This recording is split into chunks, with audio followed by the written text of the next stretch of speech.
last thing that you guys did indeed see was her head getting railed off of her body and is now laying affixed to the wall.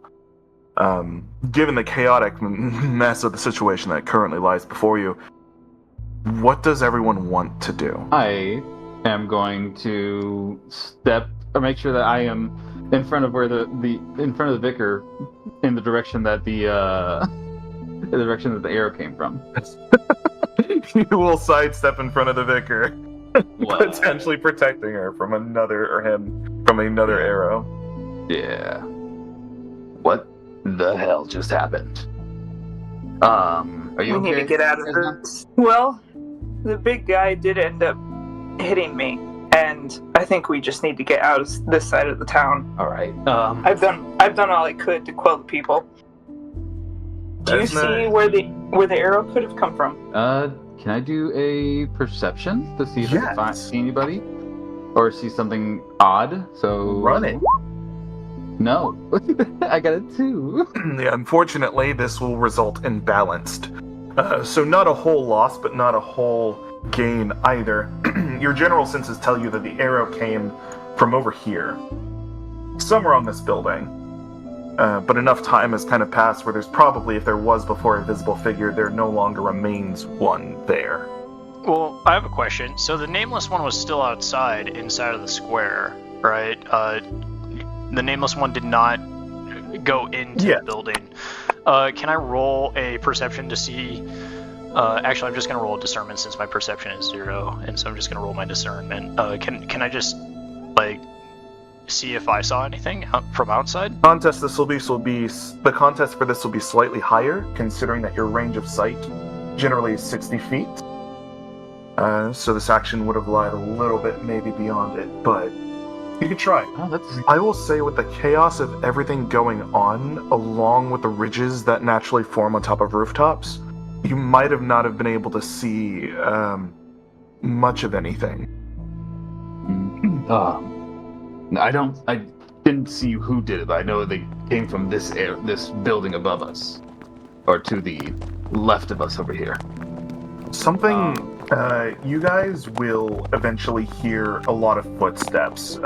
These will kind of come from, let me bring out more people. Where are they? People. Oh. People. Yeah. They have weapons. Yeah. And one person here, which for whatever reason their image does not want to show, but that is completely fine.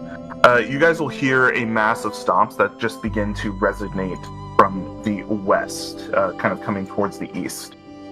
They look relatively concerned, and some of the guards just kind of start spreading out, kind of like looking at the area.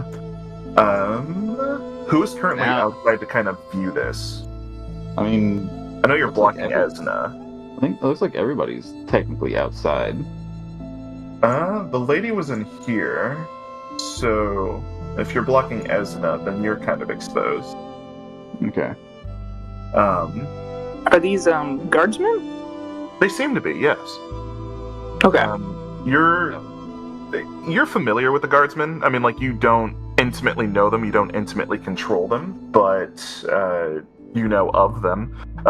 Your town, Wrothe, is very sparse whenever it comes to a lot of defense measures. So these guys can't necessarily be everywhere at once, but they try to be. Hearing the scuffle and the amount of fire kind of raging its billowing cloud of smoke, these guys made their way over here with very, very heightened amounts of haste. They don't exactly know who to point to, but they're looking towards your direction, while also kind of looking at everything currently going on. They kind of seem like they're waiting. This one here specifically is looking towards your direction as they are waiting for you to kind of brief them on any situation that has kind of occurred. Yeah, I'll step around more into this one that seems to be waiting for me in particular, and greet them with a hello, Guardian. Something terrible has come to pass here. Allow me to explain. I'm sure you're going to regale them of everything that has transpired. Is there anything of specific light you would like to bring up? I will kind of stress about how there was a unruly mob that attacked a family, and I won't talk about I'll lightly talk about which family it is, but I won't say why the mob was I'll explain the family as if they were just any other person, but I will say that the mob targeted them for the accusations of witchcraft. His eyes will kind of narrow and then kind of furrow a little bit. Go on. And I'll say that the people tried to take means into their own hands out of instinct of survival, and look to him and say, I'm sure with all the work that you do, you understand this kind of urge. He'll kind of bow his head a little bit and kind of scratch his forehead. Yes, we've been running around the town all day. There's been a lot of, I wouldn't really call them learned individuals, but those of which either were of some form of aristocracy, nobility, some of those who are well-read. The townsfolk seem to be finding some scapegoat in everything. Even our god has been accused. We've been kind of spread thin. As I'm sure you can see, the amount of number that we have in our retinue is a little low. We saw the fire, we had to come. Took the resources that we had. Unfortunately, this is happening all over town. There's fires going on all over town? Oh, no, not fires. This is a very specific case for some reason, I'm assuming. We haven't really had too much to deal with it in terms of fires. Mainly kidnappings, mainly blind threats, destruction of property, purveyors seeing fit that those people are punished. No fires, though. How many kidnappings? I would like to specify that when I described the situation, I did not mention anything the Nameless One did other than get in the way for the sake of the child. He's gonna look at you, he's gonna look at the bodies, he's gonna look around the town, and he's gonna look back to you. Vicar, I'm sure there's many things that you can do here, but I'd stress that you leave what's currently unraveling to us. I'm sure you'll need it elsewhere. No need to cause any more rumors skulking about these types of locations. Everything that's currently going on. I'm sure the people themselves need something to listen to. Are you sure, with how spread thin you are, at least if there's any way I can help the mess that I had a hand creating here, trying to help? His eyes kind of narrow towards you. You had a mess in creating this. Well, being unable to stop it leaves me guilty of not being able to help. Is that right? You would understand from a holy man, surely. I do believe in the Maker, and I do appreciate the Maker. The Maker hasn't exactly been looking out for us. I know that comes off as heresy, but I don't really see too much of an inquisitional presence here. And if it were, then none of these things would be happening. If anything, it seems like we're left to our own devices, in which case you could blame yourself all you like, Vicar. I don't know if there's too much you could do. It's on all shoulders lately, at least today anyway. Yes, it has. And I'll lightly touch my hand on the man's shoulder and say, and this is why we crossed paths today. This is why I'm on this side of town, so that it hasn't gone unnoticed, like you believe. I'm sorry that it seems the Maker has also not been paying attention. He'll kind of ruffle his nose a little bit. You can tell that there's not a form of disdain, but there's an amount of skepticism that's kind of within him. There's within a lot of belief systems, there is room for atheists. Not that people can deny that certain beings kind of exist, but there's a lot of higher order supernatural effects and abilities and people that have ascended to something more. A lot of people sometimes just tend to believe that whatever they are seeing in front of them, whatever forms of magics or something else, it's conjured from something that is within the realm of man, just something that is beyond their current comprehension.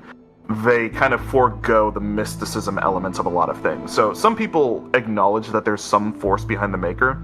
while not completely very common within your town, some people might dismiss those sentiments as like not even necessarily a demigod, but maybe someone who's achieved a lot of power and brainwashed the masses or something. The way that he kind of talks and the way that he kind of like shoves certain things aside, it comes off like he might be one of these people. Yeah.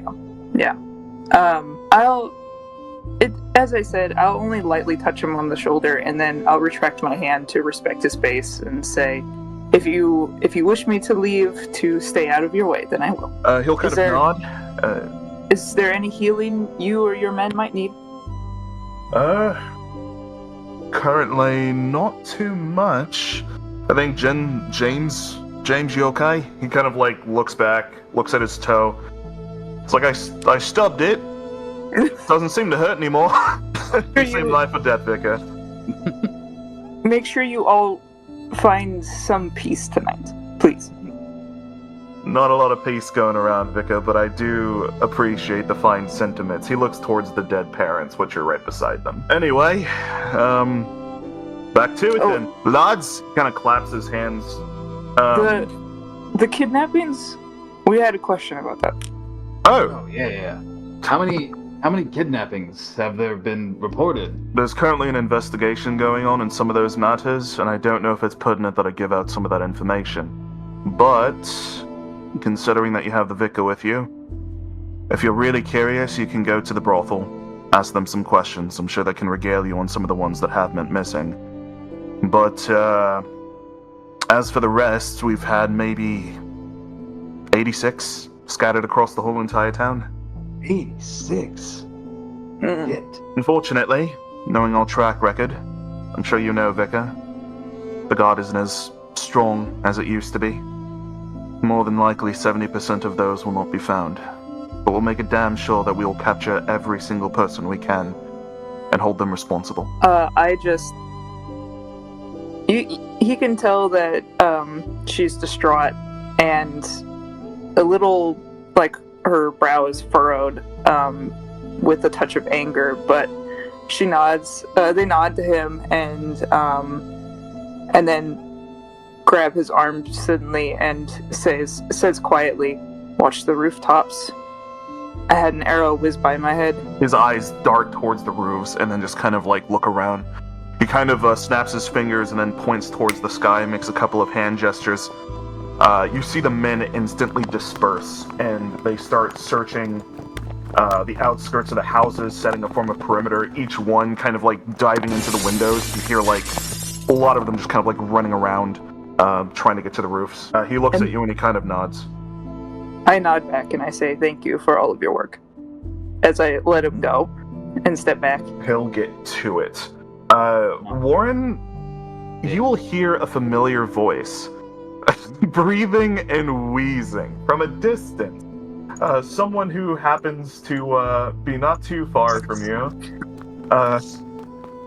Finger in the air. Warren! Warren! I wondered when you'd show up. You look upon him. It is indeed Wrothe. Wrothe! What's so urgent that you had to run towards us? That you had to tire yourself out like this, lad? Urgent to run towards you? Warren! Haven't you got my perches? Perches are birds that people often send, kind of like carrier pigeons, much larger birds, generally to send small messages or small gifts. I've sent like 3. Fire Nation hawks? But yes! None. I haven't seen any today. Have you? When did you send them? Other than today, we saw each other last afternoon. That is very, very odd. They haven't returned to the station either. I need to talk with you about something very pertinent, Warren. If you have the time, I best think that we shouldn't do this over perch. Maybe come meet me so we could go out to eat. If anything, I owe you a meal. You've been paying for me the last 7 days. Let me buy you guys a meal. We'll go to the brothel. Yeah. You have an interesting feeling in you all of a sudden. All of this No. doom and gloom. That's what gets it for you. No. information I need to talk to. That's somebody interesting, about because here. at that point we might as well use all the blood as lubricant. People strewn across the roads, Warren. Better things to do, don't you think? As the shifts weight between their feet, and you can see like a color on their cheeks. This guy's speech. All right, we'll go to the gosh dang tavern then. All right. Pleasant. Kind. I just gave a suggestion, and I feel like you're fucking taking me up to town. Later. We can go to the... I will indulge your interest I don't in... want anything there. I need Ruffle to your talk to old somebody about lecture. information. All right, Wrothe, I won't pay you for the next 3 weeks if you keep doing this. I merely jest. All right. Shit. Yes. It is kind of odd, though. They should have been here possibly an hour ago. They're usually very quick with it, so I don't understand. It's strange that after you said that, I haven't seen any. Yes. When did you send them? Or like, was it less than an hour ago, or was it earlier this morning? Sent it probably 3-4 hours. Not too long ago. It's Intervals of an hour every single time. It's as if... very strange that they're I don't not know. here. Well, that's besides the matter. I'm here now. Nothing will stop my feet from getting to you. Outside of my breath. Yeah. Do you have any matters keeping you here, or are we good to head to the marketing district? I'll look towards Esna and just say, is there anything that we need to do here left, or do we head up to the marketing district? I'm assuming that's where the out of game. I'm assuming the market district is where the bar is. Yes, the market district is housed to many different things. If you guys want to do shopping for clothes, if you want to get like incense, if you want to get like relative medical care, even the apothecary is kind of located over here.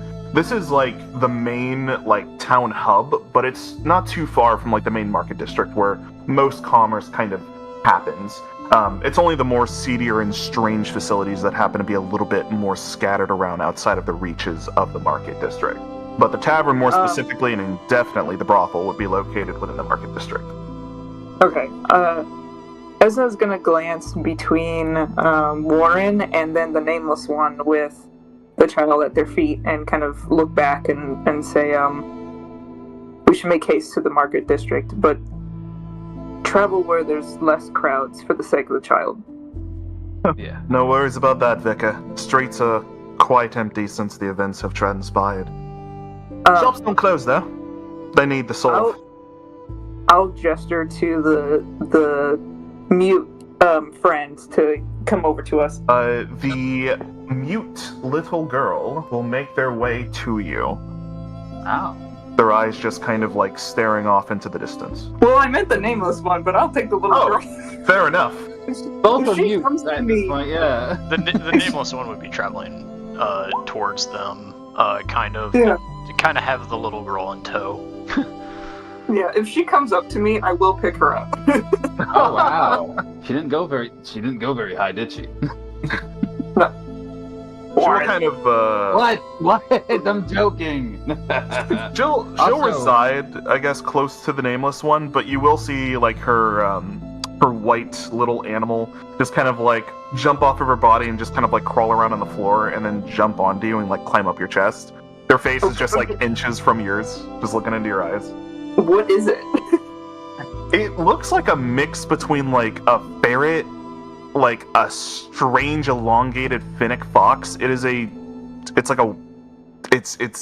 like a weird albino white furred weasel of some sort. No, like you're not really sure. Like a stoat. I'll let it sit on my shoulders and I'll give it little chin scritches. Hey, Its cheeks will kind of like widen out and puff up as like you're just kind of scrushing the underbelly of its underneck. Isna. Well, while we're going to the market, you might want to take care of your little injury there. You almost got disarmed twice. There's blood dripping from certain portions of your arm. Yes. I almost forgot. Would it be best to heal myself, or is there going to be a way to? No, I guess I have to heal myself. Yes. This is the out of game question. We can wrap it with something to just stop the bleeding at this point, but we don't. You don't have to waste one of your spell slots or one of your any of your aether. I mean, not spell slots. My bad. I was gonna actually roll a cure on that if I could to see if the nameless one could like kind of figure out a way to stop the bleed at the very Well, I mean, we always just stick it in fire. you go right ahead. Cauterize the wound. Focus on the ferret. They will be surprised that you approach them so closely. They may even jump a little bit. Oh. Roll me a cure. Yeah, cure works off of. It's just cure, right? Yeah. Okay. Oh, it's All not right. No extra modifier for that. Not that I 30 know of. It would be 44 plus. Yeah, int. Okay. Your knowledge of I think dis technically could also work, but mostly it's int. You could probably do it both.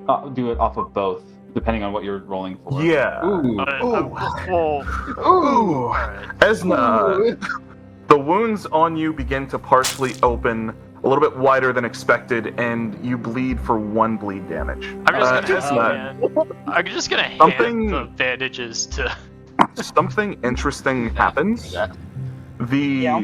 animal that is kind of resting on your neck just kind of like starts sniffing the air.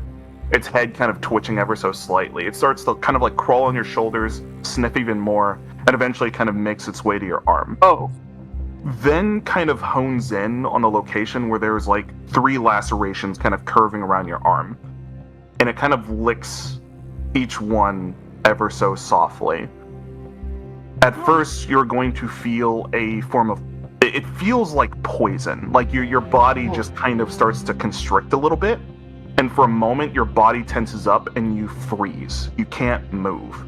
But after about a round or so, about 6 seconds passing, your bleeding seems to cease. Wow. All because I refused to heal myself. Hey, we got some information out of the stoat ferret, whatever you want to call it, feature now. We know that its saliva is healing. Well, I'm going to try to pretend like I didn't just see that. I'm gonna try to pretend like I didn't just freeze up. It And kind jumps of like off of your body and then rushes back to the little girl and then runs about 3 circles around her neck and then just kind of curls up, kind of like a scarf. well, that's an interesting friend you have there. Do they have a name? She looks past you. More importantly, do Very you silent. have a name? She's also silent with that. Okay. The ferret kind of like bounces on her shoulder a little bit, just kind of like trying to... There's like no response. All right. Let's. Nameless one is gonna kind of write in her journal a little bit and then kind of hold it up to the vicar. And what it's gonna say is, do we know if this little girl has any like extended family within the city? You will know, because your dis is insane, your charm proficiency. You would know that this family is all that she has. Oh God. Yeah. Like, it's very uncommon that, like, scholars even kind of, like, traverse out in the wilds as is, but, like, as soon as one kind of settles within a town, usually they're just on their own they're by their lonesome. Even scholars that work for the apothecary are just kind of on their own. I'll kind of deflate looking at the message and just shake my head gently towards...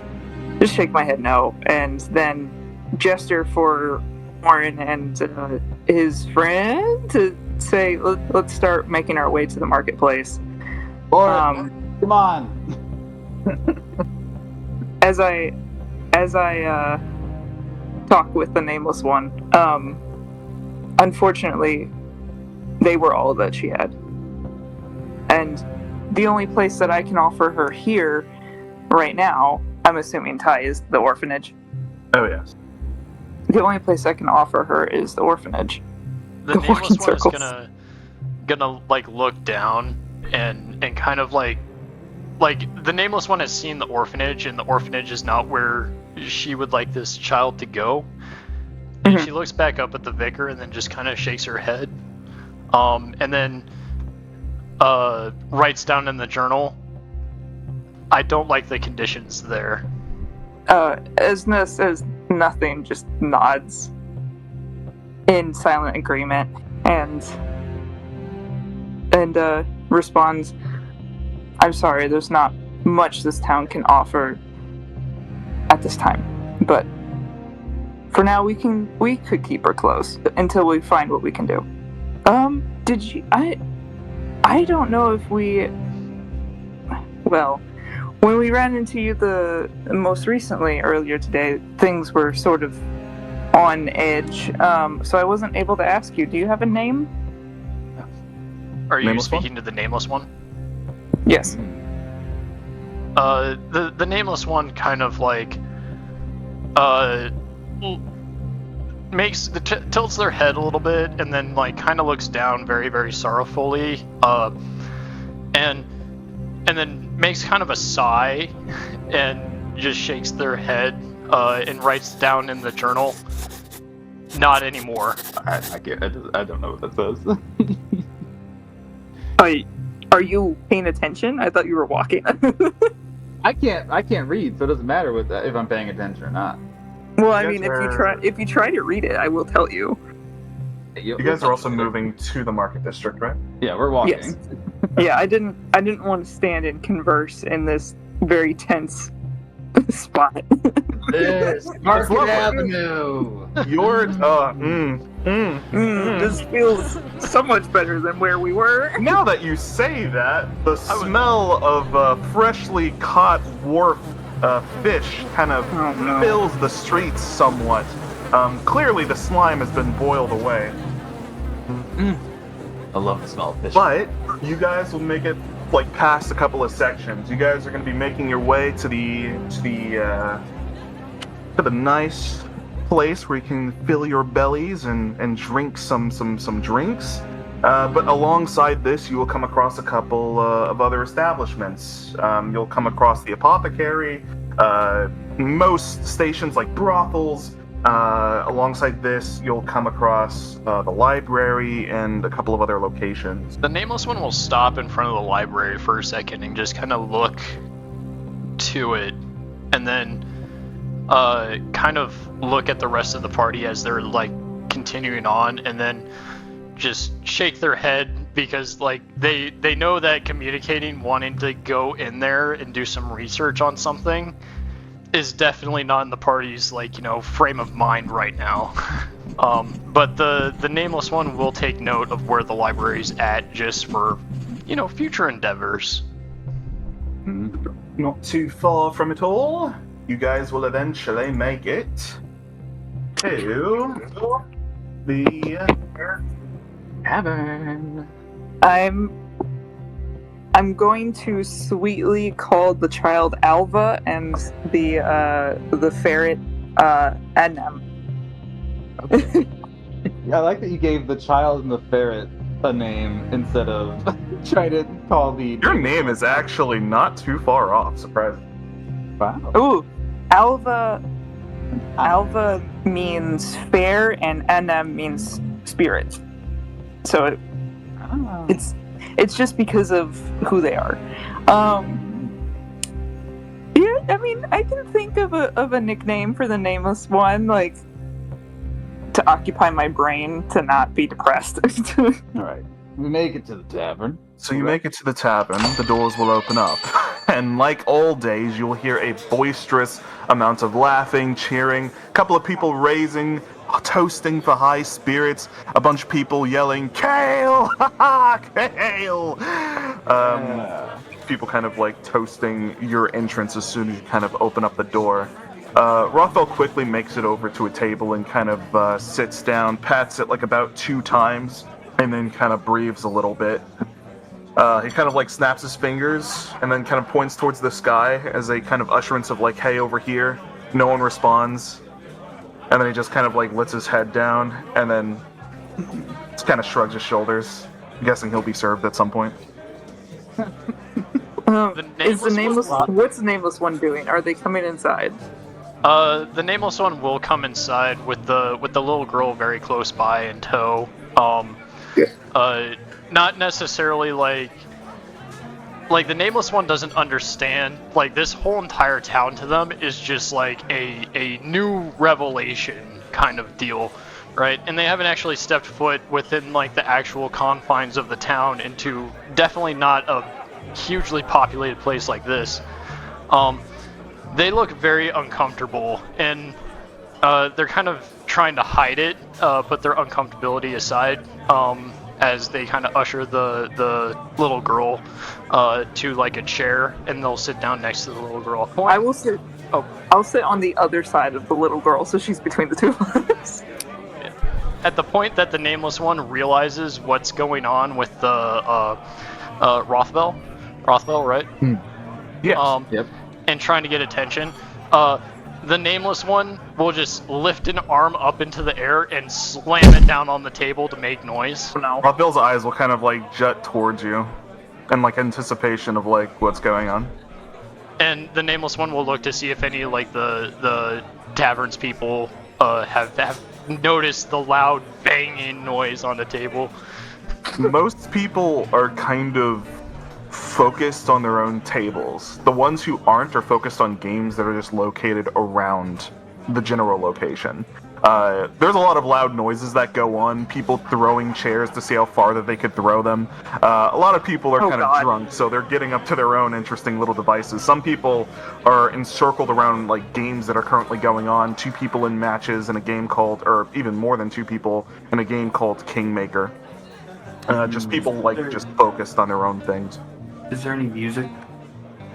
There might be some music that would play, but it seems to have stopped. There's a stage where people could play music, but like no one's currently upon it. A bush walks into the tavern. Yeah.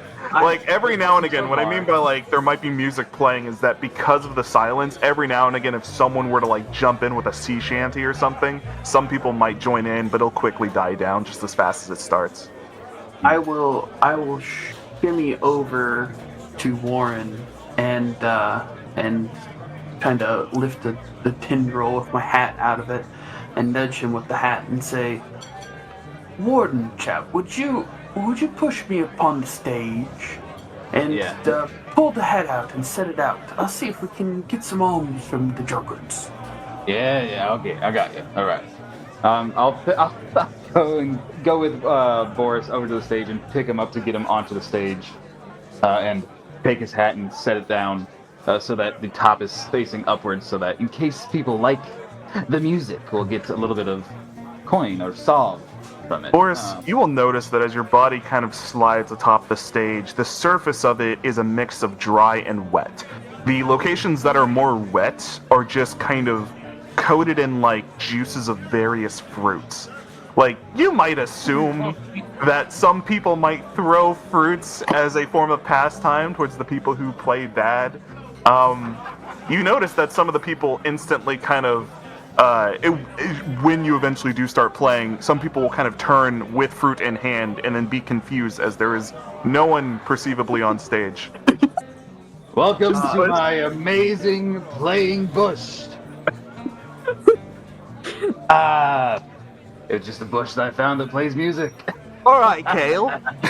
Play some music, and if it's good, we won't throw these at you. Matter of fact, if that bush actually plays music, I'll owe you some solve. I'll take that bet. All right. I'll take that bet. Some other person Alright. says, like, all of you guys are fucking stupid. There's clearly a music box that's gonna be in there. You think you're smart, don't you? All right. Let's go. Music. What song would you like to play as your violin music echoes uproariously? I want to, if I caught any of the shanties that anyone would be singing, even just like half-heartedly. Oh yeah, an there. old Grecian war tale. Is there a, even if I have to somewhat make it up, is there a instrumental portion of that, or? There is. There's after one of the verses, there's probably a good 2-minute song portion that just kind of goes off. But there is a general flow to the way that the words go whenever people are singing, so you'd be able to follow that and play off of that. I will kind of take that the quietest portion of the mob. I'll take the bow on the violin and just run it across it to make a very loud, and then start into the shanty. Give me an ALR. An ALR. That's Give me an allure. That's best. Oh shit. I just yes. That would be So 4d4 plus your modifiers with allure. I was just double checking that there wasn't Oh, any attribute that I might be able to tack onto that. No, that's okay. Not contrive, no. 3, 4. Rally? That is. I wouldn't have a bonus. So the song that you pick up specifically, it's not a mourning song. It is not a sad song per se, but it is a song that is sung in remembrance of the dead.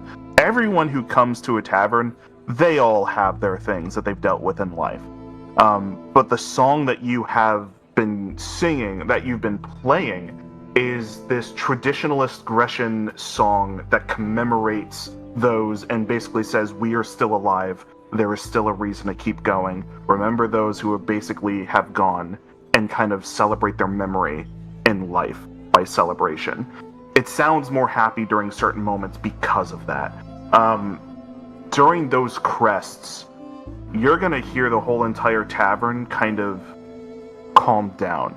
Some people, like, initially, they get shocked that music is coming from a fucking bush, but they kind of get lost in it after a certain moment. Like, a lot of them are kind of, like, put to tears.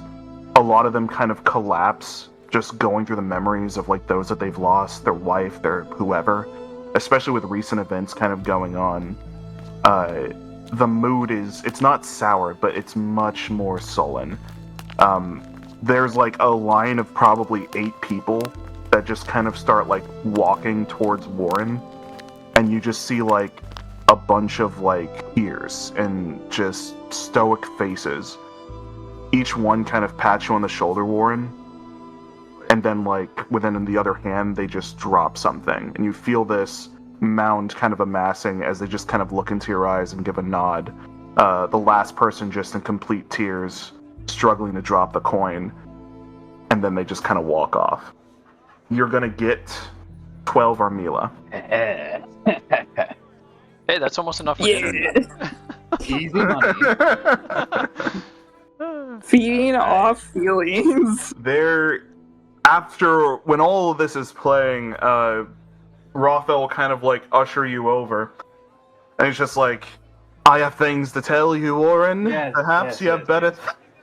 I know you love your tune. Real quick, Sorry. before the dialogue starts. Sentient walking bushes. I'm gonna be trying to play silly hand games with the little girl, even though she doesn't interact with me. I'm gonna continue to play a one-man game.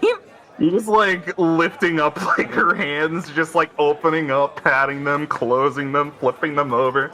Like just she'll hold them and maneuver them with you, but like it's a very one-sided thing. Playing chopsticks, trying to like, all right, now you hit my hand. Yeah, Like you'll see a that's what tiny she's little even- bubble on the top right. Like she will remember this.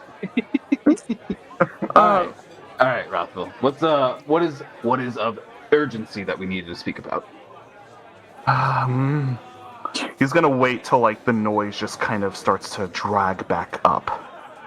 Okay, it seems like I can talk freely. Don't want to ruffle any feathers here. Seems like the food's coming. The waiter / waitress kind of like acknowledges his presence and is like, what is it that you would like? And they're just kind of having a back and forth. What would you guys like to have? They have a daily special, and then they have 4 different meals that they can serve. They are serving a plate full of eggs. Very exciting, I know. Lentil soup, roasted root vegetables, and a dish called Heart and Soul. The lentil soup is the daily special. What's the weather like outside? Like, is it getting colder? Is it warmer again? It's like, what? overcast. Despite the fact of how kind of dreary sometimes it looks, it is kind of slightly warm. Give me the lentil soup. Okay. 1 for the lentil soup. Anyone else? Esna? Oh yes. I'll look to the little girl and say, I think I want the soup. Would you like to share it with me? Do you want one? You'll feel like a little poke on like your knee. Is that a yes? She'll poke 2 times. Oh. No. That's not a yes. What about? I'll start listing off the other things. He seems to kind of like prop up when there's like a plate full of eggs. Okay, and I'll nod a few times and just go Okay. Oh, all right. We'll do it. I'll do the soup, and Alva and little Anem here will have the eggs. That's perfect. That's perfect for your friend. All right, 2 for the lentil soup, 1 for the plate of eggs. Anyone else? Wrothe, you made a decision yet? It's so hard to choose. I know they only have 4 things each day, There's but 4 things.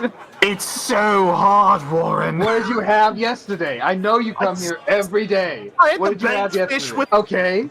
What did you have 2 days ago? It's always the daily special.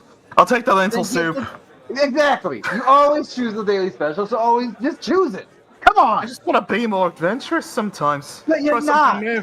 And that's okay if you're not adventurous. You know what you like and you keep eating it. That's fine. 3 for the lentil soup. Thanks for taking forever, Orfel. Lastly, you there. You haven't spoken. Would you like something, love? What were the options again? Out of curiosity. There was a dish called Heart and Soul. So these are like simple loaves made of bread, made from like barley flour alongside like slices of cheese and meat cuts. You have the roasted root vegetables. It's like a melody of different fruit and or just root vegetables. You have lentil soup. It's like lentils simmered in like carrots, onions, celery. They're seasoned with a bunch of herbs and spices. And you have like a plate full of eggs, which is exactly what it sounds like. Okay. It's very exciting. The nameless one is gonna put down what was it, Heart and Soul, on the journal. Soul. Yeah, and Okay. kind of like look at the waitress a little bit curiously, and then just holds up the journal to them. Without even skipping a beat, I'll glance over and say, "Oh, and Heart and Soul, please." That's crazy. We don't have any cats running around here. Clearly one has your tongue. She kind of like looks up at you. No expression? That's fine, love. Alright. The nameless one will look down kind of like very, very sorrowfully, and then like kind of like nervously twitches a little bit and then closes the journal. It is fine. Many a different person comes through these doors, and they are not able to speak. 'Tis why all the singing. But that's fine. Alright, 1 Heart and Soul, 3 lentil soup, 1 for the plate of eggs. Shall have that right quick. Eventually, when these things do come, everyone who ordered the lentil soup, reduce your DL by 2 and gain +1 dis momentarily for the day. Plate of eggs. Yes.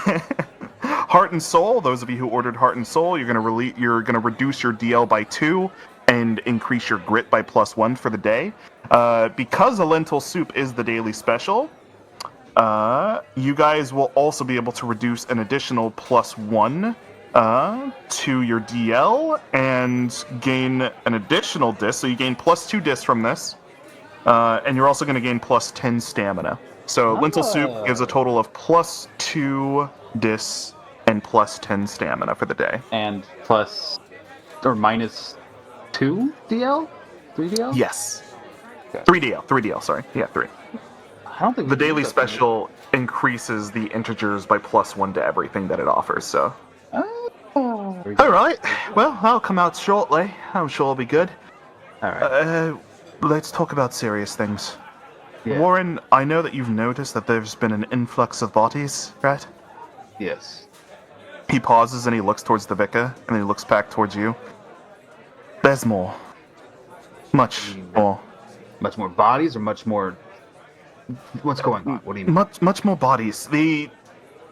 So the guard have been moving around the town and they've been searching. Most of the bodies will come to me. Only within the last, I don't know, like, the only bodies that have been coming through are the ones that have been found outside. There's reason to suspect otherwise. We don't know if there was more that was dropped outside that was consumed by necrophages or what, but what we are certain of are that apparently there's been 50 bodies that have been found, at least 50 bodies, all around the gutters all around just strange places where most people don't really traverse. All of them seem to be kind of decomposing at different intervals, all of them grouped up around particular points in time. I have reason to believe, and I know that you're more of the expert in this, should you wish to check yourself, it seems as if these are from the same source, they are escalating more and more as time goes on. The biggest amount are recent, rigor mortis just sending in. About maybe 10 bodies were found. What? Maybe within the span of, like, I don't know, 2 days? What age do you think these people would be? All of them seem to be between the ages of, I don't know, they look Are they young? 15 to 24. Young. Now, there's something more disconcerting about this. All of them are showing patterns. I'm sure you won't hear about this from any form of paper that releases recently, but they all were strangled. We found them without any form of clothing, and the most gruesome details are there are strange protrusions inside of the base of their skull. A form of horn-like structures, tufts of fur that have been nailed to the back. We're not exactly sure. I'm gonna, in my mind's eye, or not even my mind's eye, I'm gonna look towards Esna for Wrothe to be able to see, and basically just like, you mean like them? Esna's currently covered with cloth, no? Okay, that's right. It is, but I can't hide my antlers that are protruding out of the top of the hood. I made it seem like the antlers were part of They will look towards you, noticing the gilded structure and the horns that kind of jet out from the base of that. They're gonna say, I'd be quite careful moving around town with that garment on. I'm sure that you might be a target, perchance. Might be nice to remove it at some point. What were they? What did the strangulation marks look like? Were they look like chain? Did they look like cloth? Hands? What did they look like? It seems like a mix of cloth at some points as hands with another. Not really sure. Right. The one thing which is concerning, it's nothing. I don't know. No. Tell me. Everything helps. There's too many things going on in this town. There's a lot of rumors that some establishments have had individuals going missing. We're not exactly sure, but anytime that we go to those establishments, I inform the police, I inform the guardsmen that once they go there to ask certain questions, they turn up dry, as if they have nothing to say. But clearly they've worked at these establishments. Should be something. Something is happening, Warren. I'm not exactly sure, but something is happening within the town. And I don't like it, because by the signs of the bodies showing up in your office, things are escalating. They're escalating fast. From what you're telling me, they're escalating at a rate that sooner or later we're just going to have entire districts go missing and then show up dead at this point. And previously, if we were to look at the decay, it seemed as if they were careful. Nowadays, it seems like they just don't care anymore. Oh, we don't. Something aggressive about it, I don't know. Let me ask some of the people that are out let me ask some of the people in the shadows. Let's see if they know any information. People in the shadows. Like you're saying things, Lauren. I got something for you. Meeting here was not just a mere happenstance. He kind of claps his hands. The food is also arriving, by the way. Just like a bunch of food just starts scattering itself atop the table. He kind of looks behind him and he kind of like ushers someone to come over. The man kind of like quickly falls down, stands back up, grabs his bottle, and then kind of like weaselly just kind of moves over. He gets like a chair and then plops it down beside all of you guys, sitting in between the Nameless One and Warren. He just kind of looks side to side and then kind of like looks at Rockville. And he looks at the Vicar. And he looks at you, Warren. Hi. How's it going? Hi. Um, Who is this, Rothville? This is a person that has been coming to our office quite frequently, probably maybe 5 times within the past, 3-4 days. Every single time that they come, you seem to be missing. It's kind of hard to find a time for them to meet you. But I said that recently, the vicar has been with you, and considering they need permission from both, I thought that this was a great place to meet. 1, for the pertinent information that I need to tell you, and 2, for what they need from you, supposedly. The man kind of chippers up, and he's just like, my name is sorry. He kind of drinks and swigs. My name isn't important. What I need from you... He kind of smiles a little bit. I need to ask you for some bodies. He kind of smiles sheepishly. And he turns to the vicar for your blessing as well. What do you need the bodies for? I kind of furrow my brow. So I happened to tinker with vials and things. Recently I lost my family, and I don't know what to do. I find solace in dealing with... And he starts to, sob a little bit, and he just kind of, collects himself, and he begins to say, I find solace in my work. I'm an alchemist at heart. I make curatives, I make potions, I do some things on the side for the apothecary, but the work, it's not fulfilling anymore. I have certain studies that I would like to dive into, and I feel like it will turn great results, and I need things for that work, and I can't do that without the graces of... The work is very frowned upon. I need bodies. And they don't have to be alive. I just need flesh. Animals will not do. I just need it. I know the vicar has a certain way that they might feel about that. And I know that you, with everything that you do and the rites that you do, and that there's a sacred thing that I know that there is, but I need it. I just need it. I'll cover the little girl's ears and say, and this one beside me just lost everything for alchemist things. What do you need the bodies for? You're gonna have to tell me. You have to be careful. There have been pursuances within my field. I keep in constant contact with a perch that arrives every now and again. It's from a place that is called the Observatory. I don't know if you've heard of it. There is a group of people which exhume themselves from that location. They no longer do work within the library. This might pique your interest, Nameless One, since you have a familiarity with the Observatory. The people that they are kind of referring to are known as the Fratres Perfecti. Very secular individuals, the fields that they try to dive into, each one specializing in something different.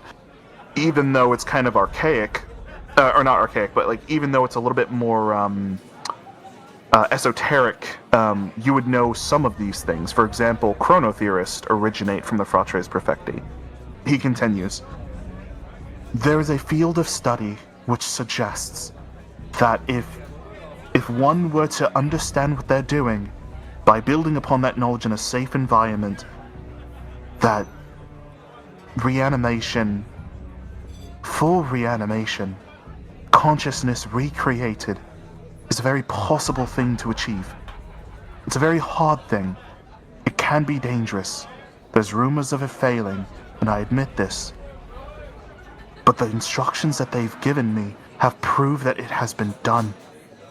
And if I can just get a hold and make sure that I can't mess it up, I might be able to bring my wife and daughter back. But I need it to be done before the span of 20 days. This research needs to happen as soon as possible. You're playing in the realms of gods. You know that, right? There are no gods. The day have taken everything from me. If the day actually listened, then my wife would still be here. My precious daughter Sophie, she would still be here. I'm done dealing with faiths beyond my own understanding. I am here to pursue knowledge. And the knowledge tells me that this work will bring her back. I need this. They are gone. They cannot. Even if you bring them back, they're not going to be the same. All right? How do you cannot bring know them that? Even if I have dedicated my life to this. 20 years. 20 years of my life. If there's anyone who knows better, it's me. You dug graves. I don't wish to insult you. Your trade is very beloved, and I respect it. But I understand this, and I'm willing to bet my life on it. If anything ill happens from it, you can hold me responsible, arrest me even. But if this works, you can restore a life. I can live a life. I need this. Please. You have tons of bodies that show up in your shop. Most that probably go over the wall. Rather than giving 10 to necrophages, give some to me. Please. The Nameless One starts jotting something down in the journal and then shows it to the vicar, and it's like, it just says, "Can you ask this man if he knows how to read?" Esna is definitely apprehensive about this conversation, especially the "there are no gods" comment.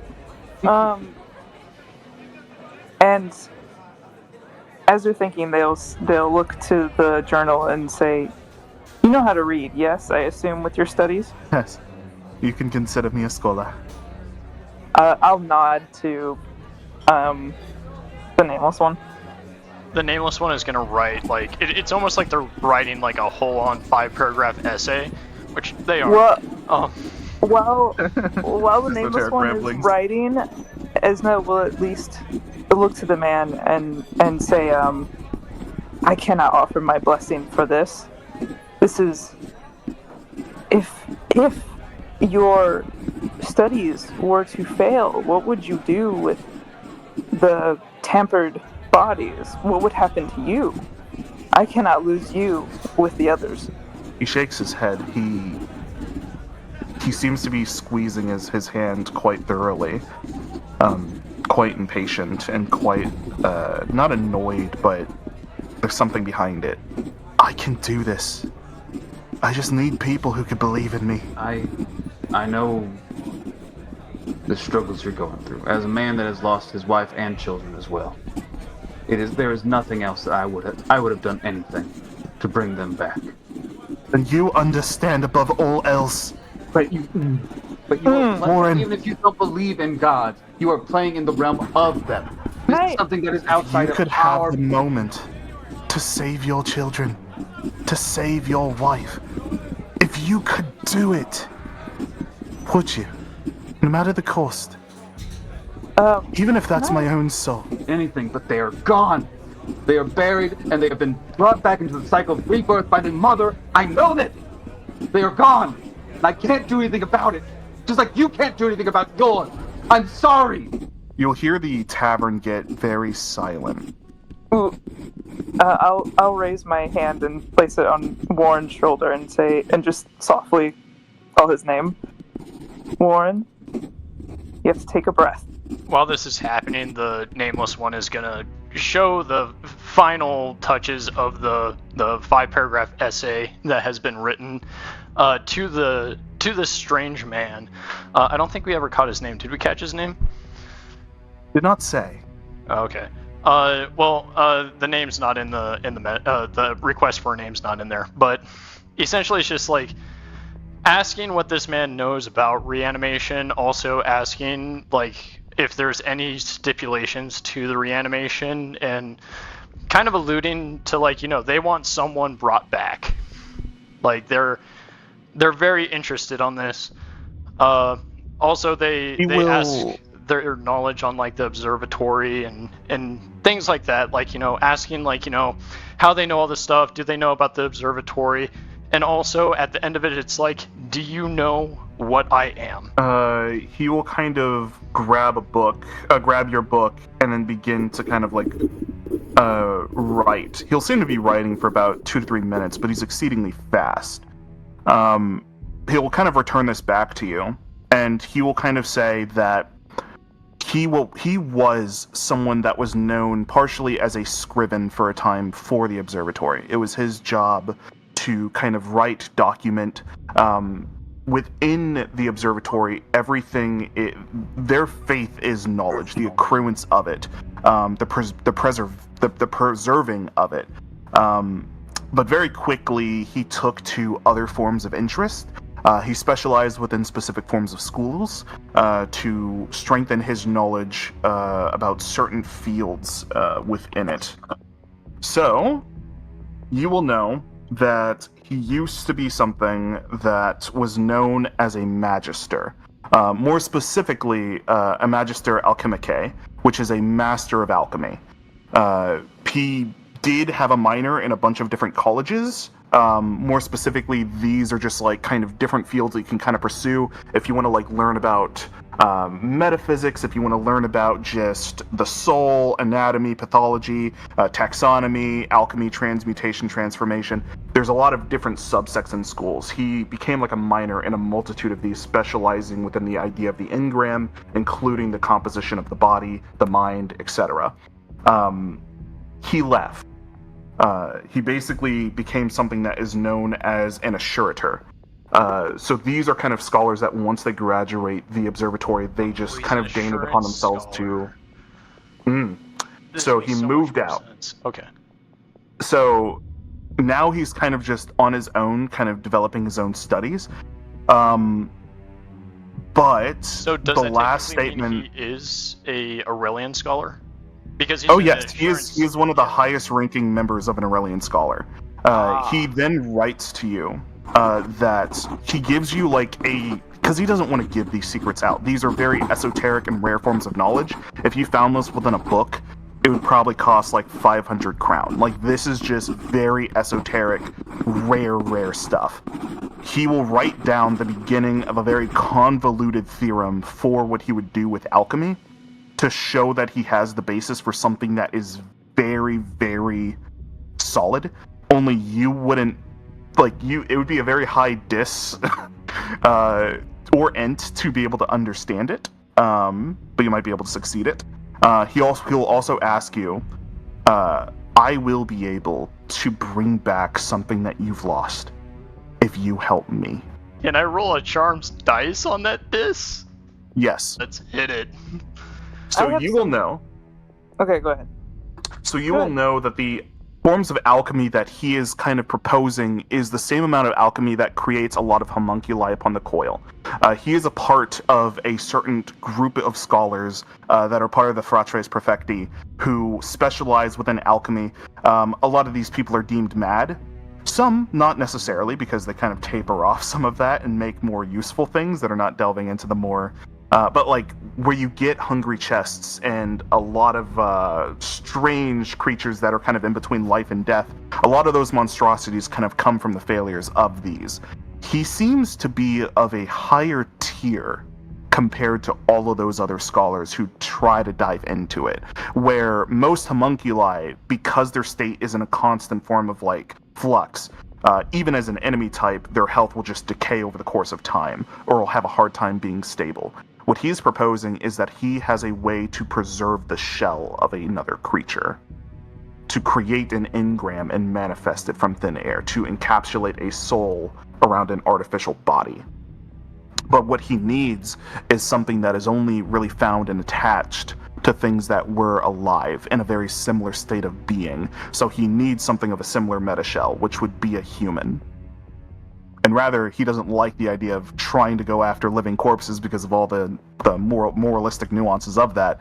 He's trying to go after dead bodies that are human in order to restore. But something alludes to the idea that the soul's composition that he's trying to reconstruct has a finite amount of time to where it can be messed with, which is why he probably said 20 days. Understanding this, like the whole 20-day thing, I'm sure it's been more than 20 days since the events. The Nameless One is going to kind of like look a little bit sorrowful, and and then look back at this person and essentially writes back down in the journal. So the 20 days thing, that's for reanimation. Like it has to be less than 20 days. And she kind of like has a little bit of a tear in her eye. He'll pause, and then he'll say he'll kind of like hold your chest a little bit. He'll kind of like place his hand on your chest. He'll kind of laugh a little bit, and then he'll kind of like write down just as quickly. No, the 20 days were for something different. It's something regarding the process. It's inconsequential.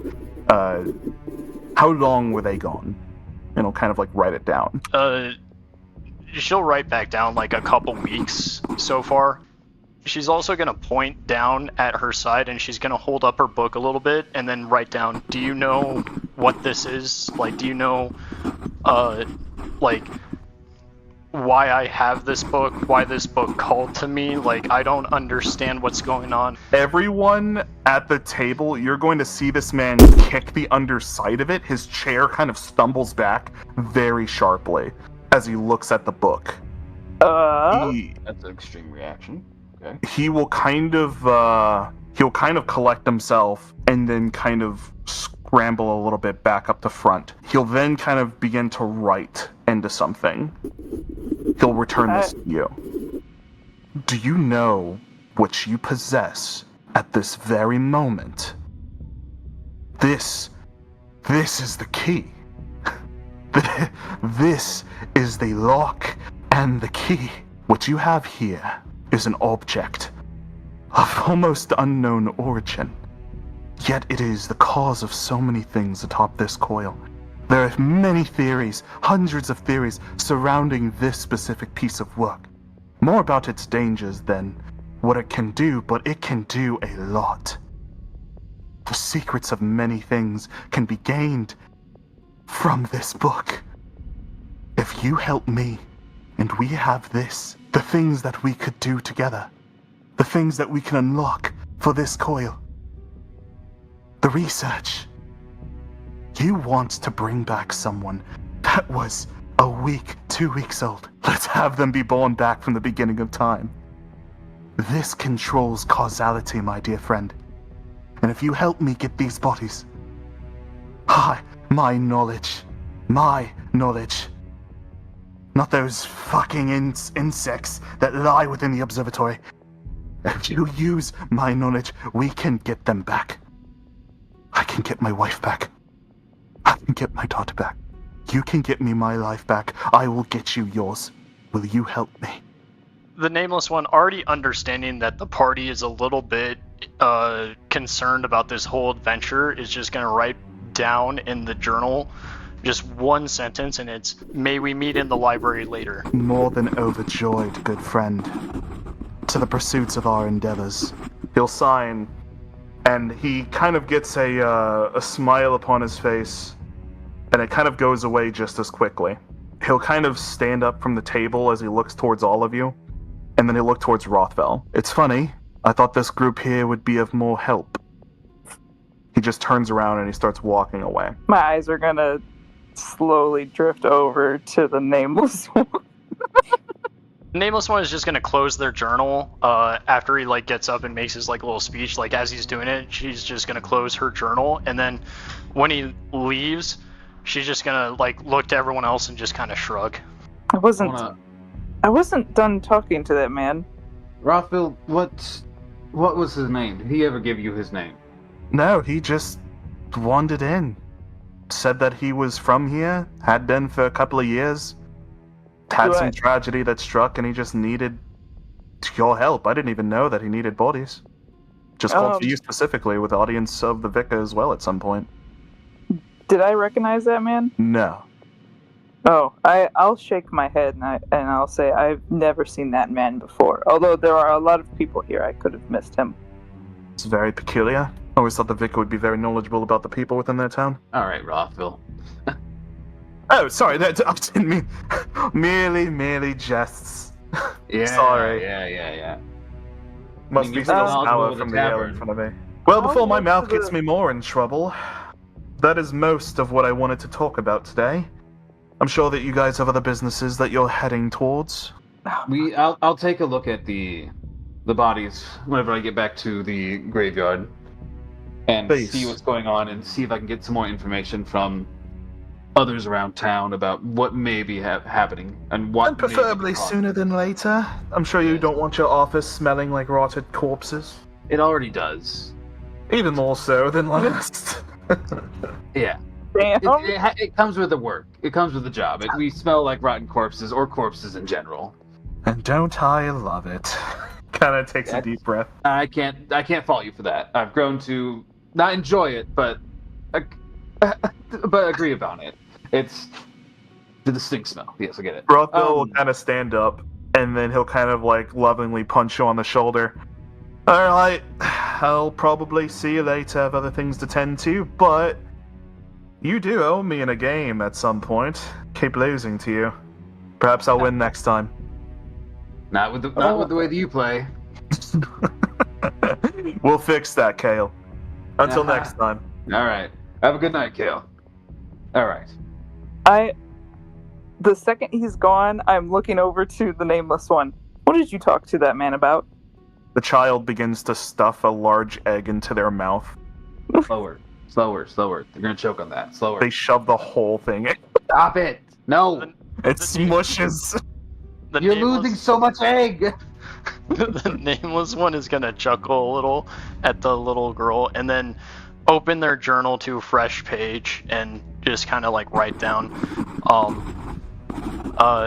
and essentially say, I just wanted to know if they were telling the truth about bringing people back, and then also on top of that I asked them what I was, because I'm still relatively unsure about what some of the things in my possession are, and that's what caused that great reaction of surprise from them, because I showed them something that I have on my person that they seemed very concerned about.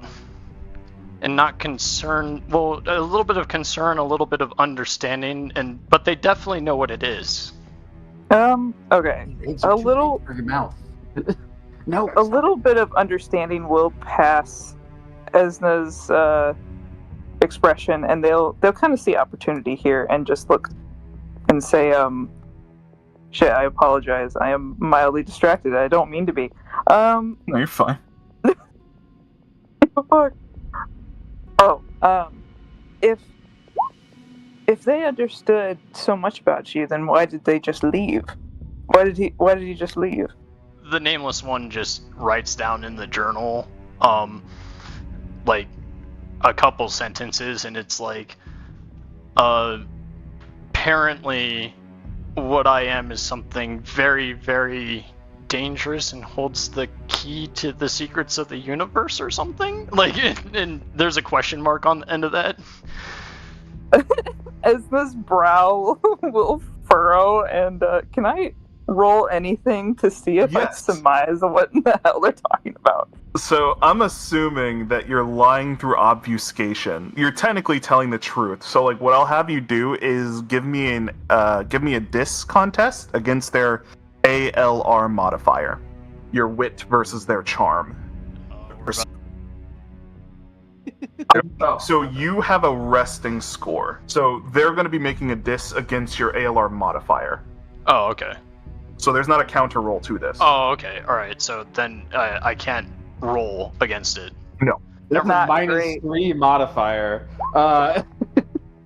For what is your ALR, Josh? My ALR is a -3. It's a -6. -6. Yeah. Okay, that'll definitely succeed. They are definitely lying through obfuscation. There is more that they're not letting on. Oh, damn. I almost let you get through with that one. Whether or not you act on it is another thing. You all have your secrets. I'll take the journal and write down everything I've done was try to protect you in your time of vulnerability and pain. Whatever it is you decide to do, I cannot stop you, but I would have to put my town first. And what I wish more than anything is to make sure you live, whether it be at my table or not. So what is it you're not telling me? The nameless one kind of like looks at them and then pulls out the like essentially child's drawing again and starts pointing at things on the drawing.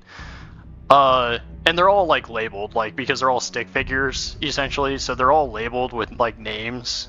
And they kind of look at it for a second, and then they scratch out one name, right?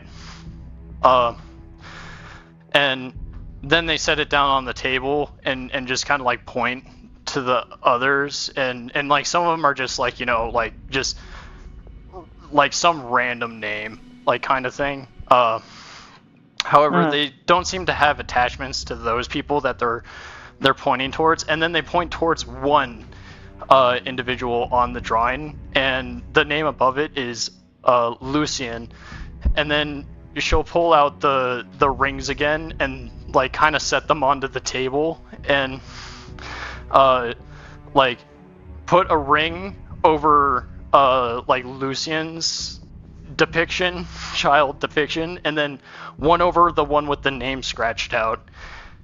And then she'll point to herself, and then she'll point to like Lucian on the paper, and then point to the rings, and then kind of like just look very, very sadly at the vicar. What can I discern from this, or do we want to leave it? Do we want to leave it abstract? You can leave it abstract, but if you want to like, yeah, if you would want to do a roll, then you can. But if you want to just like RP it out and just leave it abstract, then you can. It's up to you. Well, I know when I rolled before for the rings, what did I discern from that? I'm trying to remember, Josh. You discerned that something very tragic had happened to them, and the rings have something to do with it.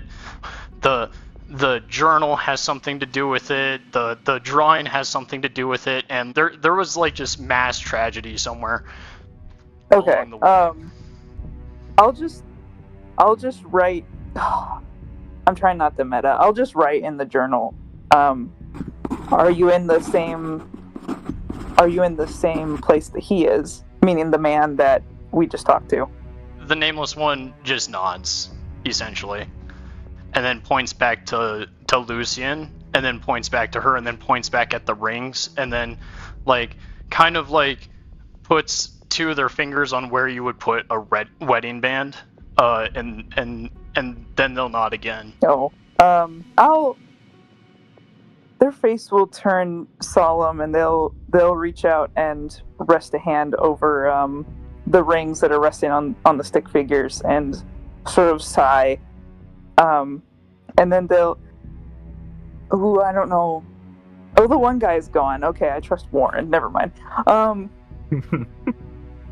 Thank you. I'll say. Instead of writing it down, I'll say, I cannot offer my blessing to that man, but should he move forward with his actions, it would be best if he were to find his sources in a more favorable way instead of in places that could get a lot of people in danger. And as the kind of like looks at you to see if you understand what they're trying to say. Looks at me. It looks at the nameless one. The Okay. nameless one writes down in a journal and kind of pulls out the map again and points to an obscure location, kind of like right next to mountains, and just kind of points there and then writes down in the journal, I know a place that has been devoid of life for a very long period of time. And then Esna will nod and say, then I think I know where you ought to go after this. And potentially you could take him if he so wants your help, as I cannot offer him protection here. The nameless one will just simply nod and then kind of go back to the journal and write down one more thing, as they feel like they're trusting the vicar a little bit more and more as these conversations are taking place, and just writes down like, one thing I also omitted from this is that I do want the man to figure this out so that I can bring him back. But the other part that I omitted is I think I was the one that killed him to begin with. And you can kind of, like, you know, see, like, tears kind of welling up. Like, and then she looks at you and has the journal, and she's just frozen now. She just understands that she may have just essentially admitted to basically manslaughter to this vicar. To a priest. Yeah. Oh, Okay, they can't use that against you. It's against the priestly code. it's true. Confession happened. I mean, technically, killing another human is a grave sin under the Maker, punished with the harshest of the. But you're not technically following the rules of the church. No, as much as Confession. not. It's okay. So that's a point. I neglected to ask a question because the man walked away. So I needed to ask you, Ty, how does the church feel about reanimation?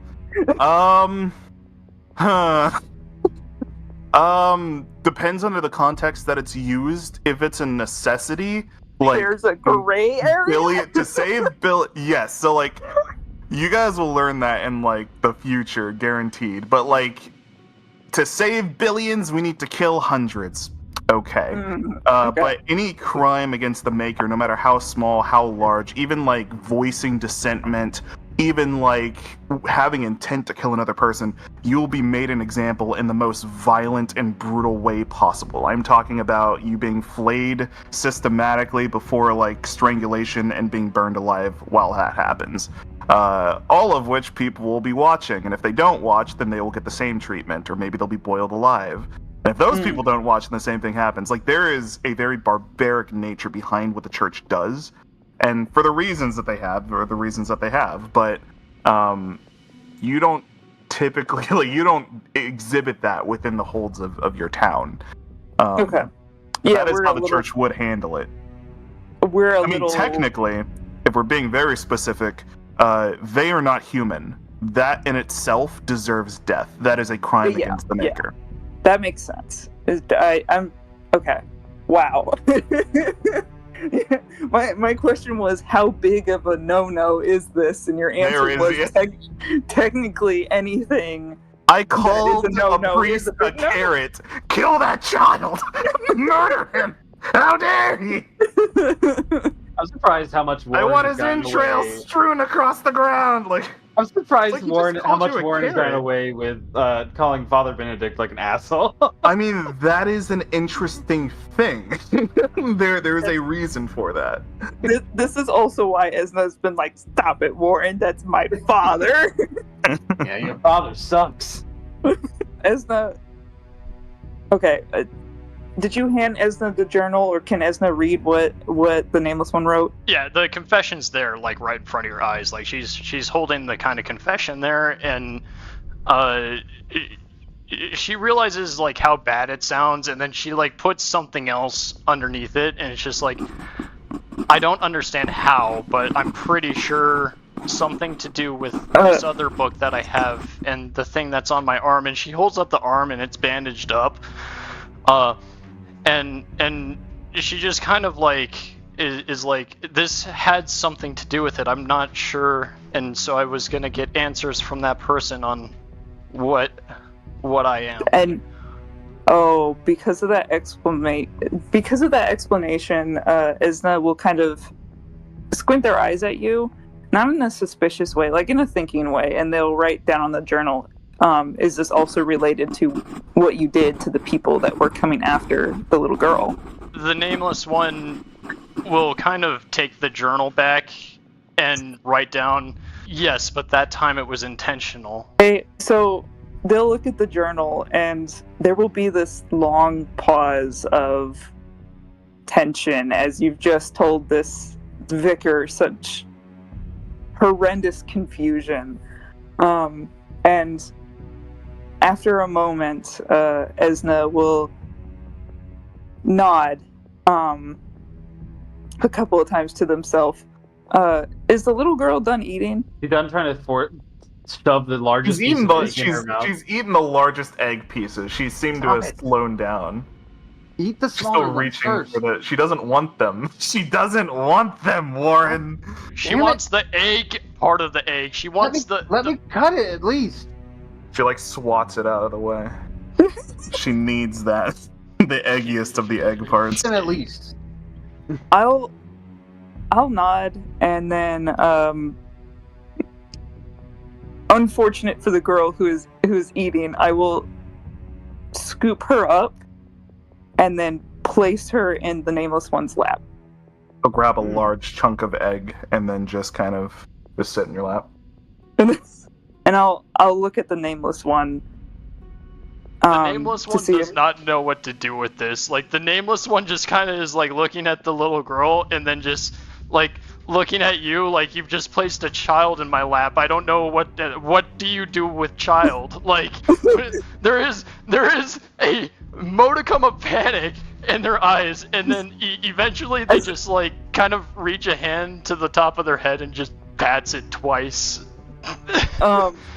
Seeing a little bit of panic, the wise vicar says, sometimes in death we find life. Wise words. Wow. I'm gonna move Sometimes- the eggs over in front of the nameless one. Sometimes life comes after death. You're gonna hear the words that you're saying echoed behind you. Some like really large dude is like whispering this to his friend, trying to sound like he said it. And his friend is like commenting, just like, "That's so fucking wise." I've never heard you say anything even close to that. Normally it's just like, "What are we eating next?" Just like. And then I'll take the journal and flip to a new page so that way the confession has been cleared, and write down on the page, well, I cannot condone the actions of that man, nor who you are, or what has happened to you. I will not bless your decisions on moving forward, but I do not wish to damn you. And then at the very bottom, it says, at the very bottom, they'll write kind of hesitantly, the church is not the same as me. The nameless one will nod in understanding and then just write down underneath that, like, I'm just trying to survive. And then after that, like, thank you. They'll nod and sort of like rub the little girl on the head, and smile to the nameless one and say, one step at a time. We have to figure out what to do with this one. There is Or- a thing that begins to come from your pocket. Oh, no. Wriggling that begins to happen. It begins to. It sounds like a cacophony of maybe a loud, very sharp and rugged, brutish tone, and then like a very high-pitched falsetto, and the opposite tone, a neutral one screaming as well, and then a very faint, some voice trying to speak through it all, and it's originating from your pocket. As these whispers kind of grow, they kind of cease. The nameless one writes down in the journal, we're gonna have to do something about that. You guys are talking a lot of squiggles, and I don't appreciate it because I feel like I'm being talked about. Throwing their verbal gang signs, these gosh dang kids. Esna glances at Warren and then at the nameless one and goes, yeah, I believe that I have omitted some things myself. Do I know if it's safe for me to take out this tongue from my pocket here? You can. The nameless one I will try to know stop I you if you can. reach for it. I will reach for it, okay, and then Okay. look at you and then say, I'm not sure what it is. Or what it You are wants. not sure either, nameless figure. The nameless one is gonna write down in the journal, the last time I heard random whispering, bad things happened. Very bad things. Like, terrible. And, like, there's just a list of adjectives going behind this.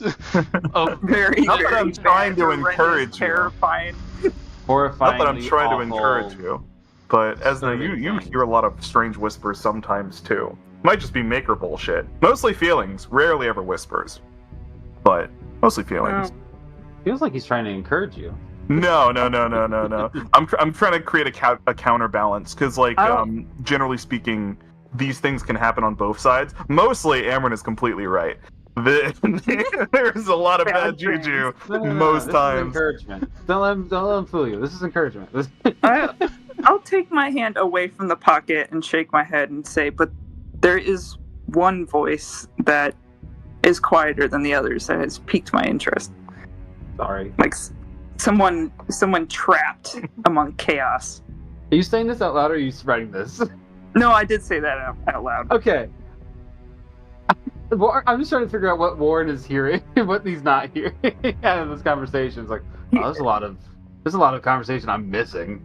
There's a lot of people that are kind of dancing around and kind of like listening to the music that is currently being played, the Tavern music by Boris. Periodically, like, you might hear some people in close proximity stopping to, like, because they think that they hear something, and then, like, after squinting their eyes, they'll just go back to dancing. Esna will put their hand on Warren's arm and go, "I'm so sorry, my friend. No, it's okay.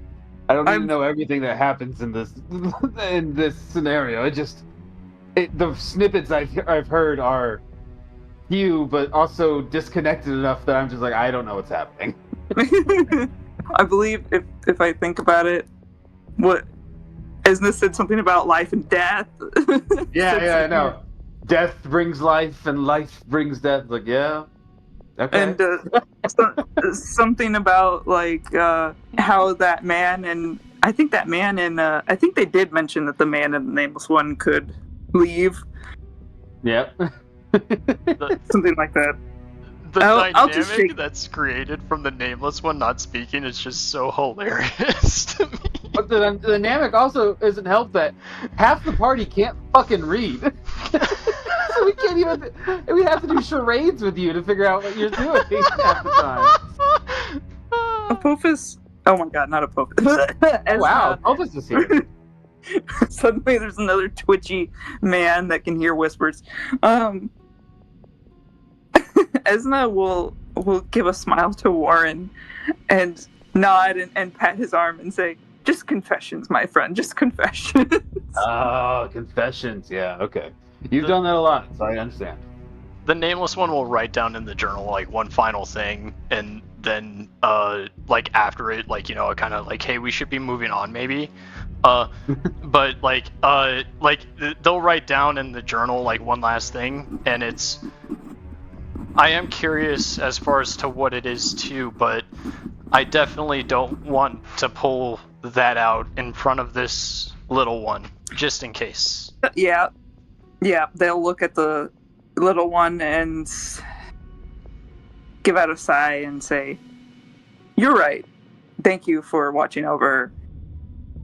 I may have forgotten myself." And then, without even thinking, it's almost instinctual to kind of wipe their hands on their robe. That the hand that was about to reach for the tongue, they'll wipe on their robe like as if it was disgusting already. Filth in my pocket. The filth I feel on my skin. This does bring up an interesting question, and just like for funsies and out of curiosity, the nameless one is gonna write something down in the journal, and it's, "Can you read?" And then she's gonna hold it to the little girl, like hold it up, like in front of the little girl, and then point to it. I'll just kind of like look at it, and then like look at you. The nameless one will just shrug and then pat them on the head again gently, and then the realization kicks in that they definitely have a child in their lap and they still don't know what the fuck to do with the child. The unfit mother from Idiocracy. Oh my god. Esna will smile and chuckle at the nameless one and say, "Don't worry, Mule Doll, you'll get used to it." You all do know that the night is growing large. The tavern also offers other services. There are inn rooms that you guys can pay for. If you wish to rest and go till morning. Some of you might have things that you wish to do still during the night.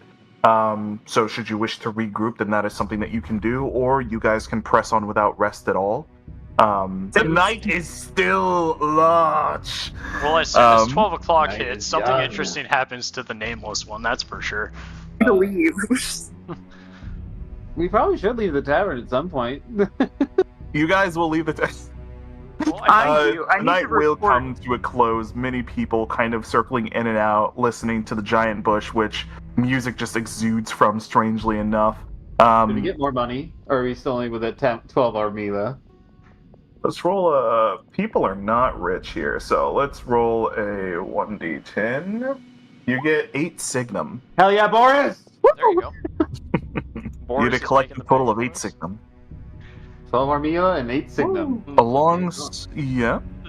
The nameless one is gonna kind of look back to the child, and then look at everyone else, and then kind of write down in the journal. Should we rest here, or is there another place we can rest? The child has a bedtime now officially. Like outside assume- the church walls, Warren's office, and maybe a nice, sexy-ass tree. You don't really have too many other places to go, per se. I assume I have to go back to the church, otherwise Benedict's gonna be pissed. Benedict is probably wondering, yes. Benedict probably already is pissed. You've been out most of the day. He is always pissed. Yeah, he he is sucks. dick. I'm Okay, just trying. your father's bad. He's sacrificed so much for my well-being. Has he?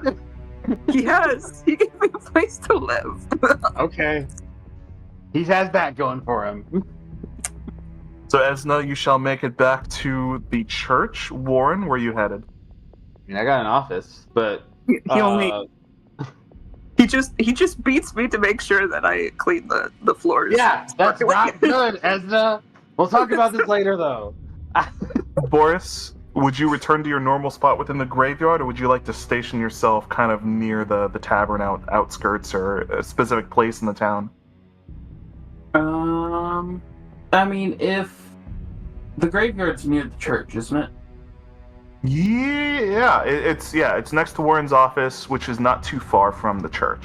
It's a little bit of a walk, but it's 10 to 15 minute walk, probably. Not too far, but If someone else is leaving the tavern to head back that way, then I'll go back that way. I do prefer the graveyard. yeah. But as for yeah. Can I? Okay. Would I have a place for the little girl to come No. with me? Yeah, maybe, probably.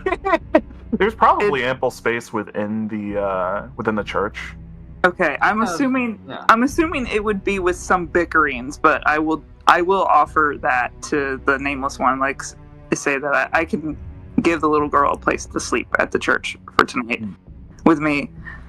And for nameless one, I know you've messaged that you've had other things that you wanted to do kind of around town. Did you want to do those, or did you want to?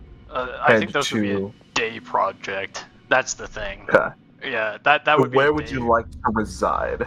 Because I think you're currently homeless. Yeah, kind of. I'm gonna like look to everyone, and I'm gonna like look back to Warren, and then to the vicar, and I'm just gonna write down. I don't have a place to stay. I could stay here, I guess. I just need the money that I gave Warren back. What are they saying? I will smack Warren and say, "Give them back their money. We talked about this." Hey, Even what are they saying? I'm slowly getting the money out. Like, fine, gosh. Oh, I'm sorry, Warren. I forgot. Yes, I can't read. They said that they do not have a place to stay, and they could stay here at the inn, but they need their money for it. But they just need their money in general. So, yeah. Do I know enough to count, Ty? How's my intelligence? You can count. You can count. What a business! I dig holes and they give me money. Yeah. No. Yeah, you'd be able to count money and like the amount of sticks that you have, like, because it's mostly like generally speaking, most people within the coil, like around the world, are illiterate. Yeah. Most things, like if you go to like a bakery, it might have a symbol of bread on it. It's like, oh, that's a bakery. Similar practices to like back in the day, like you would have people being ushered towards the church specifically just so that you could get an education. Just because you're not read doesn't mean you're like dim or anything. Like you still are able to understand some complex things. It would just be resided within your field of expertise. I would say I probably have I probably am pretty good at geometry just to actually dig things correctly. Yeah. All right. Like farmers are fucking masters of like knowing about like water physics, aqueducts, all that stuff. All right. Here is Biology. 7 crown. The 7 of the crown you gave me. We used 3 to buy those bottles from we. If what did they said they don't have they said they don't have a place. You can come back to my office if you want. The nameless one kind of like you see a bit of excitement, and then like they clench their fists together and pull them to their chests, and then just kind of like lean in towards Warren with like the biggest glowing eyes on the planet. And I'm assuming that Warren does not need to roll discernment to understand what this means. Esna will point at them and say, and remember, he's a friend. I don't want to not wake up in the morning and also wake up with things bitten out of me. Those are 2 things I don't want to happen. The nameless one is gonna take the journal and kind of write into it, and then just like point it towards the vicar, and then just kind of like with a like a little chuckle under their breath, point it at the vicar and say, "Wait, not food?" And then Esna will sigh and say, "Yes, friend, not food." Wait, did they call me food? No, maybe, but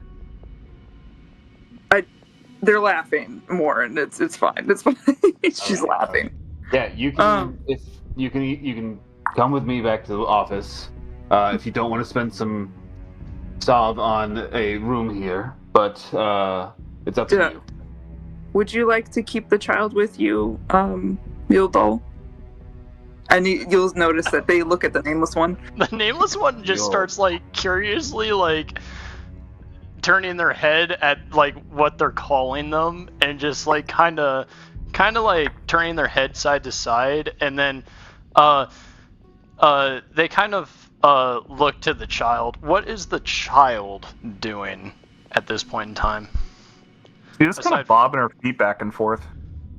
The nameless one will kind of like hug the child a little bit, and then look towards the vicar and just kind of nod.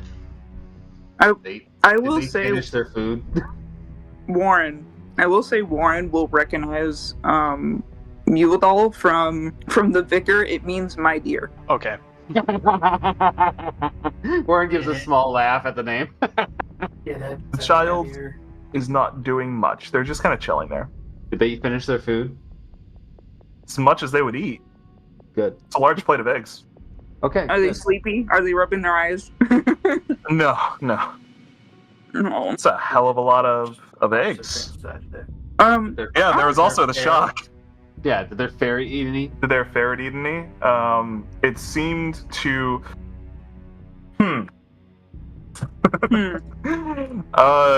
Periodically, the ferret would have disappeared and then kind of reappeared and disappeared and reappeared.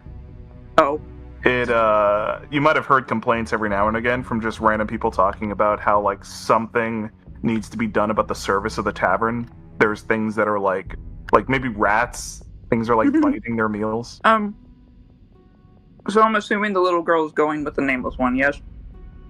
Yeah, they seem pretty attached. Okay. So I'll look to Warren and I'll say, would you be alright with this one and the child with you? Yeah, I'll let them have the bed. I'll find another spot to lay, but yeah, they can take the bed. But Rest there. But Warren. Yeah. And they say more pointedly, would you be alright? I'll be fine.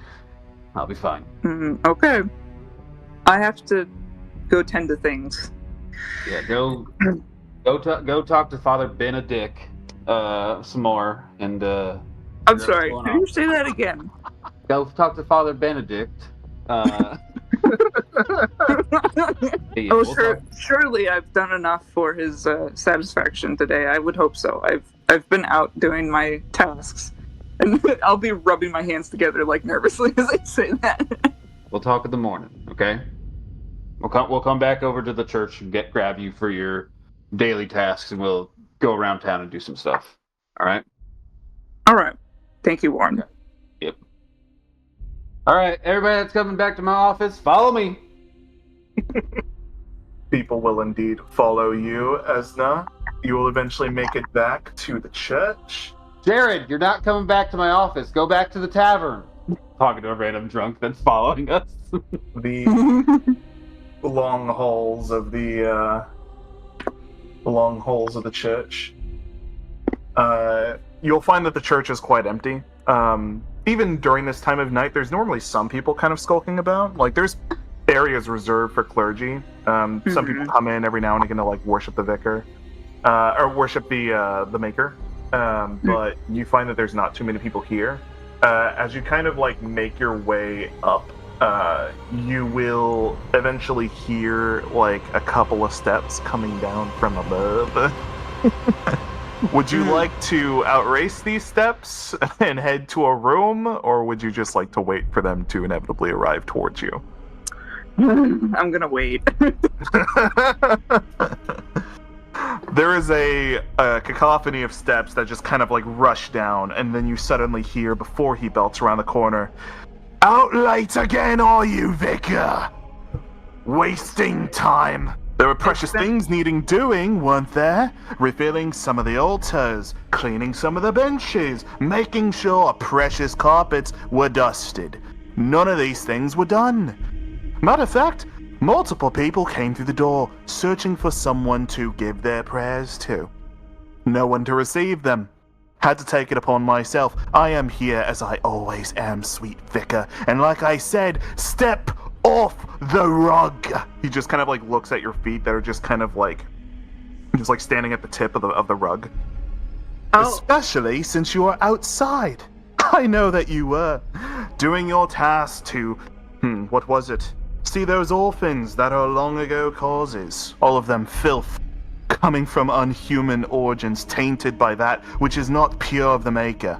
What is it that you've accomplished of this day? Or have you just... kill this guy? Like, what? Like, this guy is... After everything that I've done to shield the public eye from looking upon you. You know the Inquisition knocks on these doors. It's only a door that I'd have to open. A simple thing I'd have to whisper. And your whole entire acts of heresy would be purged. You should be bowing right now, considering how much I've saved you and these little rapscallion friends of yours. Oh, he's holding everything over my head. Do you have anything to say for yourself, Vicar? Everything that I was holding on my chest with pride just kind of like deflates as he talks about the Inquisition coming after us. Right. Speechless as always. Well, just like always, maybe you should return to that room of yours until the next thing is required. He pauses. His eyes dart towards you. He is very still. If there's anything you'd like me to do before bed, I will get it done for you, as much as I can. I have been out, yes, talking to the ones that the Maker does not always agree with, hoping to lead them to a more peaceful and right life. I have. I'm sorry, it's left me quite far from other duties here. I can never stay mad at you, Vicar. You do try, and you do try to do so much for your people. And for that I cannot fault you, for it is within his graces and tribulations that he bestows upon us that we can lead better lives. Have you performed any of your main duties? He kind of looks towards the flail that is kind of near you. You know, we must relieve the burden of the flesh that is upon us to make room for the insight that can be given by the Maker. And perchance, this is time for you to reflect on that. He kind of like ushers his hand near the altar. I'll nod a few times and say, yes, I do need to clear my head and my flesh, Father. Please, could you give me some guidance? I have come across so much ruin and death today, and while my faith in the Maker is never, ever challenged, I need some extra strength from the one who taught me everything. Please. I would be honored, Vicar. For it is my role that I was sent here upon you by the Church itself.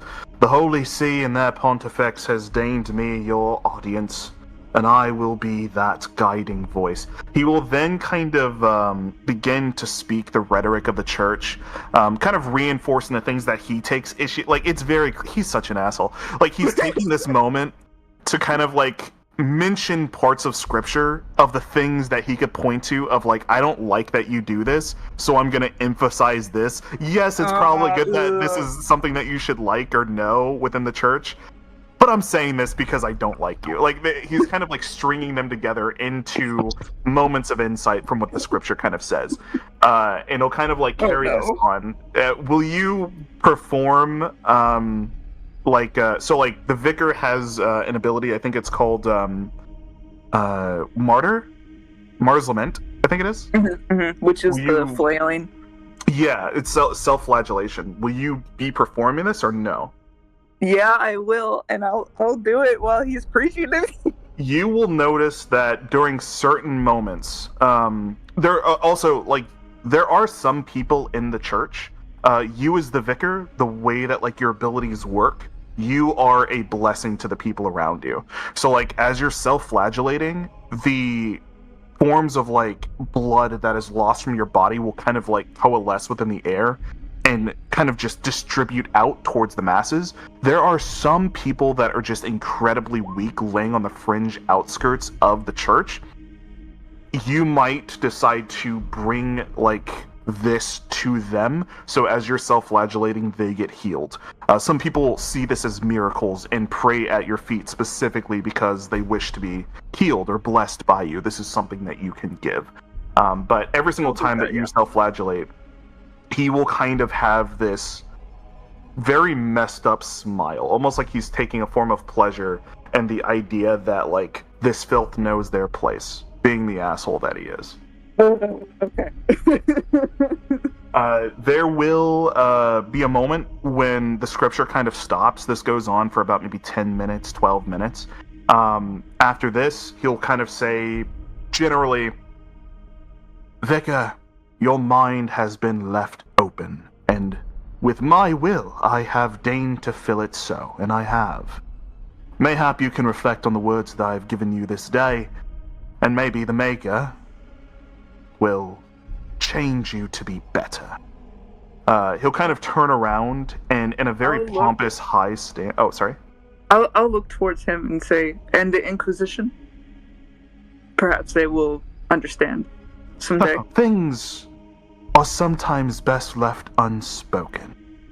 And because I have seen that you are trying so hard this day, Vicar, they shall not come on the morrow. I'll nod and say, I'm sorry, I shouldn't have asked out of 10. He'll kind of like throw his head up and in a very pompous manner kind of swivel around, almost like a military stance of sorts.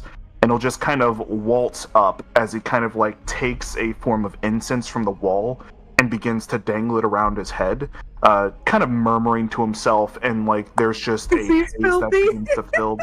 Yeah, cleanse himself. As he starts walking up towards his room. You might think I could have avoided this, but he won't chase you to your room. So you now have the rest of the day to kind of do what you want. You did have tasks that you said that you would agree to, just normal. Honestly, not that hard task. It shouldn't be blown out of proportion, but it is just kind of making sure that the church is in order, considering it hasn't really been visited often too much. You're kind of fine with a lot of your services. It doesn't take too long. Okay, that's good. Yeah, I wanted to speak with him because my faith was challenged today. I needed to talk to him. You, from this speak, because you take a lot of solace within the church, so you currently don't have any partitions to your aether. So this would have relieved double the amounts of penance that you've built up. Considering you're in a church, but considering you have no penance, it's fine. I will say this course of action, because your faith and your emotion is so tied to the rhetoric of the maker. If you did have any daunted level that you accrued, gain minus 3 DL. You get to cleanse yourself of 3 DL. Ugh. What about my insanity point? That will reside there. Unfortunately, that is No. something that you have to do within the asylum. Okay, that makes sense. Fuck. All right. And with that, hold on. Boop, boop, flop, bibbidi bop, boop boop. The morning shall come, and so will the next session of Harvest.